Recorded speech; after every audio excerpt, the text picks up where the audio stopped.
বক্সা ব্যাঘ্র প্রকল্পের কোর ও বাফার এলাকায় থাকা রিসোর্ট, হোটেল ও বাণিজ্যিক প্রতিষ্ঠানগুলিকে চিরতরে বন্ধ করে দেওয়ার গ্রিন ট্রাইব্যুনালের নির্দেশের উপরে হাইকোর্টের জলপাইগুড়ি ডিভিশন বেঞ্চের করা স্থগিতাদেশ আর বহাল থাকলো না। ফলে 17 ডিসেম্বর থেকে ফের বক্সা ব্যাঘ্র প্রকল্পের কোর ও বাফার এলাকায় থাকা পর্যটন নির্ভর বাণিজ্যিক প্রতিষ্ঠানগুলিকে বন্ধ করার বিষয়ে তৎপরতা শুরু করে দিল বন দপ্তর।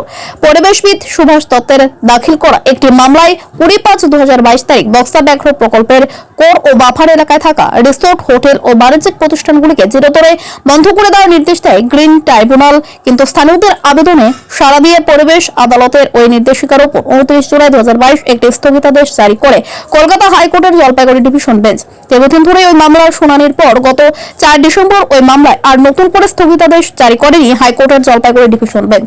বৃহস্পতিবার সকাল থেকে জয়ন্তী এবং রাজা ভাতখাওয়া এলাকার প্রতিষ্ঠানগুলিকে নোটিশ বিল করে অবিলম্বে বন্ধ করে দেওয়ার জন্য নোটিশ জারি করে বক্সা ব্যাঘ্র প্রকল্প কর্তৃপক্ষ। বিষয়টি প্রকাশ্যে আসতেই এদিন ফের নতুন করে উচ্ছেদের আশঙ্কা তৈরি হয়েছে স্থানীয় বাসিন্দাদের মধ্যে। না, বন দপ্তরকে যদি বলতে হয়, আমি তো কি বলি যে আমরা তো জন্মসিদ্ধ এইখান থেকে, আমরা পূর্ব 5-6 পুরুষ ধরে আমরা বনের মধ্যে আমরা এখানে জন্মেছি। আমার বাপ ঠাকুরদা এখানে জন্মেছে। এই বন জঙ্গল তারাই লাগিয়েছে, তারা সংরক্ষণ করেছে, বিনে পয়সায় সব সমস্ত কিছু করেছে। ওই জঙ্গলে বাঘও ছিল, হাতি ছিল, সবই ছিল, মানুষ বাঘ সহ অবস্থান ছিল। তখন তো কোনো অসুবিধা হয়নি। আজকে যাদের জন্য ঢাক ঢোল পিটানো হচ্ছে যে টাইগার রিজার্ভ, কোথায় টাইগারটা? কোথায়? আমরা ছেড়ে দিতে রাজি আছি, পুরো জায়গাটা ছেড়ে দেবো, টাইগারটা দেখাও না।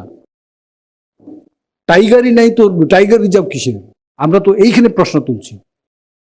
যাদের জন্য এই যে মানুষগুলোকে রিলোকেশন, এই যে গ্রিন ট্রাইব্যুনালের জাজমেন্ট, এই ওই দিক করে যে ভয় দেখানো হচ্ছে, এইগুলোকে আমরা মানি না। মানে এখানকার মানুষের যে ফান্ডামেন্টাল রাইটসের উপরে আঘাত করা হচ্ছে। আমরা এই কেসটা গ্রিন ট্রাইব্যুনাল যে জাজমেন্টটা দিয়েছে, ওই জাজমেন্টটা কোভিডের সময় আমরা সব ঘরের ভিতরে জাজমেন্ট চলে আসলো। আমরা কি করব? হ্যাঁ, তো আজকে আমরা তো সার্ভাইভাল, আমরা তো জঙ্গলে বসবাস করি, আমরা 4-5 পুরুষ ধরে, আমরা তো সার্ভাইভাল, আমরা তো বিজনেস করছি না। কমার্শিয়াল কি করে বলে? আমরা যারা ট্যুরিস্ট বলে, ওরা ট্যুরিস্ট বলে, আমরা ট্যুরিস্ট বলি না, আমরা অতিথি বলি, গেস্ট বলি। আমাদের বাড়িতে যেরকম রান্না হয় সেটাই খাওয়ায় আমরা পাঠাই। তো আমার বাড়িতে কে থাকবে কে থাকবে না সে অন্য কেউ ঠিক করে দেবে? এই আমাদের গণতন্ত্র? আমরা এখন বুঝতে পারছি, মানে আমাদের সঙ্গে বনের মানুষ যারা এত এত পরিবেশের জন্য মানে এত কিছু দিয়েছে আমাদের পূর্বপুরুষেরা, তাদের জন্য আজকে কেউ নেই। ফরেস্ট তো উঠে পড়ে লেগেছে, পুলিশও আমাদের সঙ্গে নেই। পলিটিক্যাল রাজনৈতিক দল যারা রুলিং পার্টি, তারা কোনো উচ্চবাচ্য করছে না। বিরোধী দল সাইলেন্ট আছে। এই ছোট ছোট যে অর্গানাইজেশনগুলো ছিল, তারাও এখন তথাকথিত পরিবেশবিদ হয়ে গেছে। তারা জঙ্গল আনা ওখান থেকে করলেই ভালো। কিন্তু ওইখানকার মানুষ কি করে সার্ভাইভ করবে? আজ থেকে 20 বছর আগের যদি ইতিহাস আমাদের এখানকার যদি করে দেওয়া হোক, মধু গাছে ডাকাতি হতো, পাপু বস্তির ওখানে ডাকাতি হতো, ডিমা নদীর এখানে ডাকাতি হতো, 24 মাইলে ডাকাতি হতো, রোজ ডাকাতি হতো।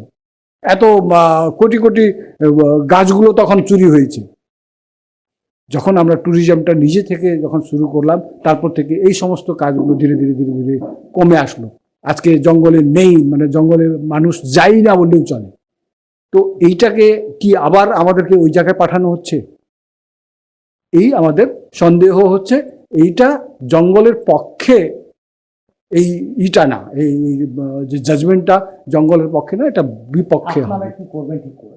আমরা কেসে তো কোর্টে আছেই, আমরা জুডিশিয়ালি তো আমরা যাব, আমরা ময়দানেও করব লড়াইটা, আমরা ময়দানেও শুরু করব। জুডিশিয়ালি চলছে, সেটা জুডিশিয়ালির মতোই চলবে। আর আমাদের হক অধিকারের যে লড়াইটা, আমরা ময়দানে লড়ব।